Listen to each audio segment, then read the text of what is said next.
మీనా గారు, మీరు ఏదైతే అనుకున్నారో మీ చదువు పూర్తి చేయడానికి, అలాగే మీరు సొంతంగా మీరు ఒక వ్యాపారం చేసుకోవడానికి జిరాక్స్ మెషిన్ ఆ సెటప్ ఏదైతే అనుకున్నారో దానికి అయ్యే 70,000 రూపాయల ఖర్చు మొత్తాన్ని మీకు మీరుగా ప్రయత్నించారు. మీ కుటుంబ సభ్యులు అండ్ ఇక్కడున్న వాళ్ళు చాలా మంది మీకు సహకరించారు. అండ్ అందరి సహకారంతో మనందరి ప్రయత్నంతో ఆ మొత్తం డబ్బులు మనకి చేరాయి. సో మీ కళ నెరవేరబోతోంది, మీ డిగ్రీ పూర్తవుతుంది అండ్ అలాగే మీ షాప్ కూడా ఓపెన్ అవుతుంది.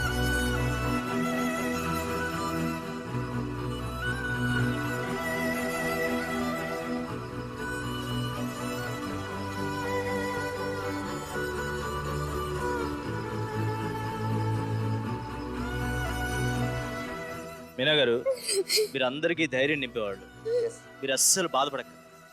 మీరు ఇంకా ఇంకా సంతోషంగా ఇంకా ముందుకు వెళ్తే మిమ్మల్ని చూసి చాలా మంది ఇన్స్పైర్ అవుతారు. అన్ని మంచి రోజులే, ఇంకా అన్ని మంచి రోజులే. మీ చదువు పూర్తవుతుంది, మీరు అనుకున్న జిరాక్స్ మెషిన్ వస్తుంది, బిజినెస్ స్టార్ట్ చేస్తారు. మీ అక్క బావలు భారం అవ్వకుండా మీరు వాళ్ళకి ఇంకా హెల్ప్ చేయగలిగిన స్థితికి కూడా వస్తారు. సో అందరూ హ్యాపీ అయ్యే సిచ్యువేషన్. నేను ఆనంద బాష్పాలని అనుకుంటున్నాను. చెప్పండి, కమాన్. ఈ సంతోషం మా ముండింటే కూడా చాలా సంతోషిస్తా ఉండదు.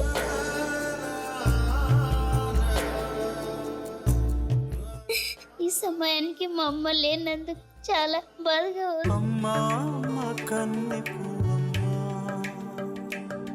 నన్ను నువ్వే విడిచిపోయావేలమ్మా. మీ అమ్మగారు ఎందుకు లేరు? ఉన్నారు ఉన్నారు, ఎదురుగా ఉన్నారు, అందరిలో ఉన్నారు. ఓకే, మన పెద్దవాళ్ళు ఎప్పుడు పైనుండి ఉంటారు. ప్రాణం నీవేనోయమ్మా. అరే ఆడో వాళ్ళు మనం బాధపడితే చూడలేరు, మనం ఆనందపడితే చాలా ఆశీర్వదిస్తారు, ఇంకా హ్యాపీ ఫీల్ అవుతారు.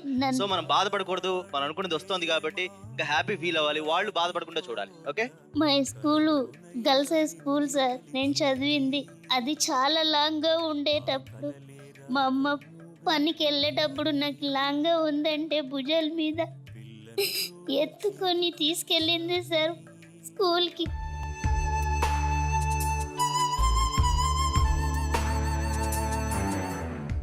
మా అమ్మ 10th వరకు నన్ను ఆటోనే పంపించింది.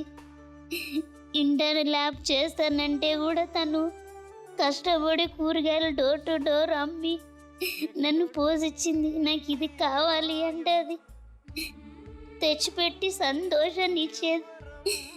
అటువంటి అమ్ములేనందుకు చాలా బాధ. నేను నడిపిన ప్రణయ రథం నేను విడిచెను ఈ నిమిషం. మీ అమ్మగారి కష్టం ఎక్కడికి వృధా పోదు. మీ అమ్మగారు ఎంత కష్టపడి పెంచారో మీది అంతే గొప్ప సంకల్పం. షుగర్ ఉన్న వల్ల ఎవరు సహాయం చేయలేదు సార్ మా అమ్మకి. నేను ఆ సమయంలో కాలేజ్ మానేశాను సార్. 1 వీక్కి 1000 రూపీస్ అవుతుంది సార్. బావ వాళ్ళంటే 1 మంత్ కర్నూలులో ఉండి వాళ్ళు పనులన్నీ వదిలేసుకొని అక్కడ ఉండారు. కాకపోతే వాళ్ళు ఆ 1 మంత్ కూడా వాళ్ళకి ఇంట్లో ఆధారం ఏం లేదు. మా అమ్మకి 1 వీక్ అంతా ట్యాబ్లెట్లు కొనాలి. కానీ నన్ను పనిలోకి ఎవరైనా తీసుకెళ్ళండి అంటే నువ్వేం చేయగలుగుతావు అని అనేవాళ్ళు సార్. అమ్మా, అలాంటి వాళ్ళది నిజమైన ప్రేమ కాదు, అది వ్యామోహం.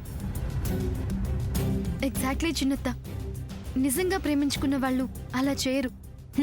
ఎంత మనసు విరిగిపోతే కన్న కూతుర్ని పట్టుకొని మా దృష్టిలో చచ్చిపోయా ఉంటుందా తల్లి? అది సరే అమ్మా, తన కూతురుతో తన మాట అనేటప్పుడు ఆమె మాటల్లో వ్యథా, కళ్ళల్లో బాధ గమనించావమ్మా? పెద్దబాబుకు బర్త్డే విషెస్ చెప్పు కూడా వెళ్ళాం కదా. ఊరికే ఎలా కాలిపోతుంది? మంట పెడితేనో పడితేనో తగలబడుతుంది.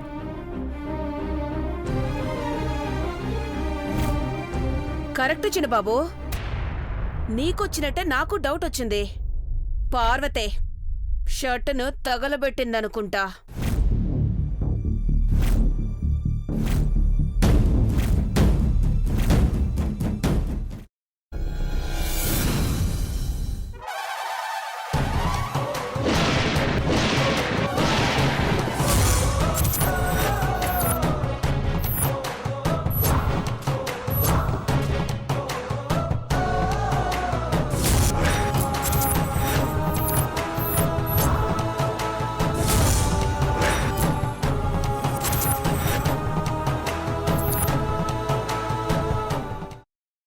వేసుకున్న తర్వాత పొట్టు తీసేసి చాప్ చేసి పక్కన పెట్టుకోవాలి. ఒక ప్యాన్లో కొద్దిగా నూనె వేడి చేసి అందులో ఆవాలు, మినప్పప్పు, శనగపప్పు, కరివేపాకు, సన్నగా తరిగి పెట్టుకున్న ఉల్లిపాయలు వేసుకుని 1 నిమిషం పాటు వేయించుకోవాలి. ఆ తర్వాత కాల్చి కట్ చేసి పెట్టుకున్న వంకాయని కూడా అందులో వేసుకుని బాగా మిక్స్ చేసి బౌల్లోకి ట్రాన్స్ఫర్ చేసుకుని అందులో తగినంత చిక్కటి పెరుగు లేదా పల్చటి పెరుగు వేసుకుని మిక్స్ చేసి అన్నంతో కానివ్వండి, చపాతీతో కానివ్వండి సర్వ్ చేసినా చాలా బాగుంటుంది.